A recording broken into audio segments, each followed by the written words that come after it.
लक्ष्मीनाथसमारम्भां नादयामुनमध्यमाम् अस्मदाचार्यपर्यन्तां वन्दे गुरुपरम्परां यदि राजाय विद्महे श्रीपाशिकाराय धीमहे तन्नो रामानुजार्य प्रचोदयात् ஆழ்வார்கள் திருவடிகளே சரணம் எம்பெருமானார் திருவடிகளே சரணம் ஜீயர் திருவடிகளே சரணம் यो नित्यमच्युतपदाम्बुजयुग्मरुक्म व्यामोगदस्तदितरानतृणाय मेने अस्मद्गुरोर्भगवतोऽस्य दयैकसिन्धो रामानुजस्य शरणं शरणं प्रपद्ये நீரார் கடலும் நிலையும் முழுதுண்டு ஏலார் ஆளும் இளங்கலின் மேல் துயிலந்தாய் சீரார் திருவேங்கடமாமலை மேய ஆறாமுதே அடியேன் கருளாயே.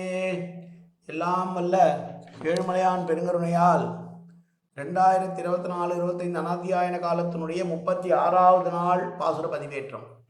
பிள்ளை பெருமாள் ஐயங்கார் அருளிய திருவேங்கடத்தந்தாதியினுடைய 33வது பாசுரத்தை இன்றைக்கு நாம் அனுபவிக்க இருக்கிறோம்.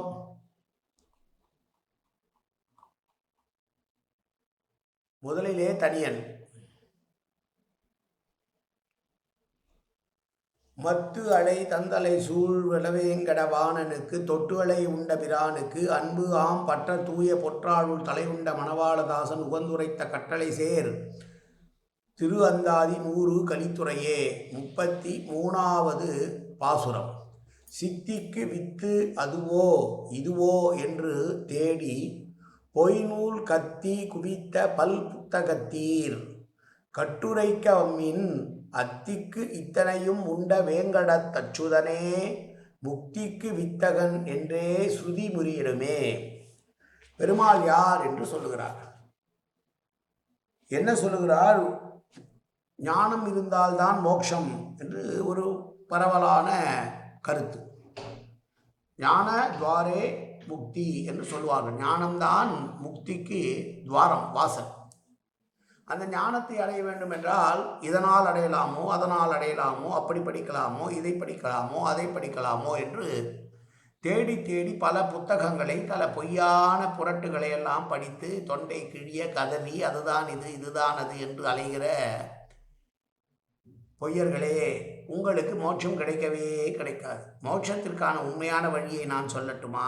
அது நான் சொல்லுகிறேன் கேளுங்கள் என்று சொல்லி கடல் சூழ்ந்த உலகம் யாவையும் ஒரு பிரளய காலத்தில் எவன் உண்டு தன்னுடைய திருவயிற்றிலே வைத்திருந்து பின்னர் உமிழ்ந்து அதை புதுப்பித்தானோ அவனே திருவேங்கடமலையிலே நின்று கொண்டு நமக்காக காட்சி தந்து அருள்பாலித்து கொண்டிருக்கிறான். அவன் ஒருவனே முக்திக்கு வித்தகன், அவனே முக்தி தரக்கூடியவன் என்று வேதங்கள் சொன்ன பின்னரும் பலமுறை வற்புறுத்தி கூறியும் நீங்கள் அதையெல்லாம் மறுத்தளித்து விட்டு இதை படிக்கலாமா அதை படிக்கலாமா என்று கண்டதை படித்து நீங்கள் ஏன் உங்களுடைய வாழ்க்கையை கெடுத்துக் கொள்கிறீர்கள்? இதோ நான் சொல்லுகிறேன், முக்திக்கு தரக்கூடிய ஒரே தெய்வம் திருவேங்கடவன்தான் என்று சொல்லுகிற செய்யுள். வீடு பேறு அடைய வேண்டும் என்று சொல்லி ஞானத்தை அடைய வேண்டும் என்று சொல்லி பல புத்தகங்களை படிப்பதனால் எந்த பயனும் வந்துவிடப் போவதில்லை. மிக சாதாரணமாக மலை ஏறி சென்று அவன் பொற்பாதத்தை அவன் கையிலே காண்பித்துக் கொண்டிருக்கிறான். வலது கையால் தன்னுடைய பாதத்தை காண்பித்து இடது கையால் அபயகஸ்தமாக இடுப்பிலே கை வைத்துக் கொண்டேன், வலது காலை பார், என்னுடைய காலை பிடித்து கொள்வனை நான் தூக்கி விடுகிறேன் என்று அவன் சொல்லுவதை பலமுறை வேதங்கள் எல்லாம் சொல்லிய பின்னாலும் அதையெல்லாம் விட்டு விட்டு கண்ட புத்தகங்களை தேடி அலைகிறீர்களே, இதனால் பயனற போவதில்லை. நான் சொல்கிறத கேளுங்க. முக்திக்கு ஒரே வழி திருவேங்கடமலையிலே இருக்கக்கூடியவன். அவன் யார் என்றால், முன்பொரு காலத்திலே ஒரு பிரளய காலத்திலே கடல்கள் அத்தனையும் மலையும் கடல்களும் பூமியையும் முழுமையாக உண்டு பின்னால் தன்னுடைய திருவயிற்றிலே அதை வைத்திருந்து காத்து ரட்சித்து பின்னர் உமிழ்ந்து நம்மை படைத்தவனான பெருமாள் இங்கே நமக்காக வேங்கடத்திலே காத்து கொண்டிருக்க அவனை விட்டு விட்டு கண்டதை படித்து ஏன் வேஸ்ட் பண்ணுறீங்க நேரத்தை அப்படின்னு சொல்கிற பாசுரம் இந்த பாசுரம். ஒரே தெய்வம் பெருமாள் தான் என்று வேதங்கள் சொன்ன பின்னும் நீங்கள் அதை மறுப்பது ஏன் என்று கேட்டு உங்களுக்கு முக்தி வேண்டுமென்றால் வேங்கடவனை சரணடையுங்கள் என்று சொன்ன பாசுரம். இதுவும் திருவாய்மொழியிலே 4ஆம் திருமொழியிலே 4ஆம் பத்திலே வரக்கூடிய 10ஆம் திருமொழியினுடைய 3வது பாசுரத்தை குறிக்கிறது. பரந்த தெய்வமும் பல்லுலகும் படைத்ததன்றுடனே விழுங்கி கறந்து இமிழ்ந்து கடந்திடந்து கண்டும் தெளியகில்லீர் சிரங்களால் அமரர் வணங்கும் திருகுருகூர் அதனுள் பரண்டிரமன்றி பல்லுலகி தெய்வம் அற்றில்லை பேசுமினே என்று திருக்குறுகூரில் இருக்கக்கூடிய பெருமாளை பற்றி பாடிய குலசேகராழ்வார் சொல்லுகிற வார்த்தை இது. குலசேகர ஆழ்வார் இல்லை,